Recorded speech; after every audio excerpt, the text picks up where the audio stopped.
Hi నమస్తే. నేను మీ సునీల్ కుమార్ గాజుల. ఇప్పుడు మెరుస్తున్న ఒక వజ్రం ఒకప్పుడు ఎవరు గుర్తించని రాయే కదా! అలాగే ఒకప్పుడంట కండబలం బాగా ఉన్న వాళ్ళందరూ కండబలం లేని వాళ్ళని ఉపయోగించుకొని పనులు చేయించుకునేవారంట. ఆ తరువాత అండబలం ఉన్న వాళ్ళందరూ అండబలం లేని వాళ్ళతో ఉపయోగించుకునేవారంట. అండబలం అంటే నాకింతమంది పిల్లలున్నారు, నాకింతమంది బంధువులున్నారు అని చెప్పుకునేవారంట.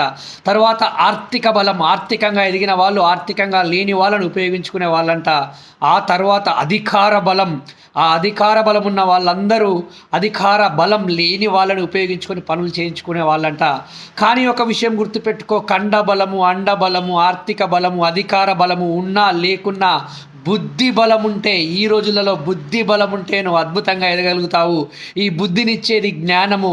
ఆ జ్ఞానము ఎలా వస్తుంది అని అంటే ఒక్క చదువు ద్వారా మాత్రమే వస్తూ ఉంటుంది. కాబట్టి నువ్వు చదువు పైన కాన్సన్ట్రేట్ చేసి ముందుకు వెళ్ళే ప్రయత్నం చేయి మిత్రమా.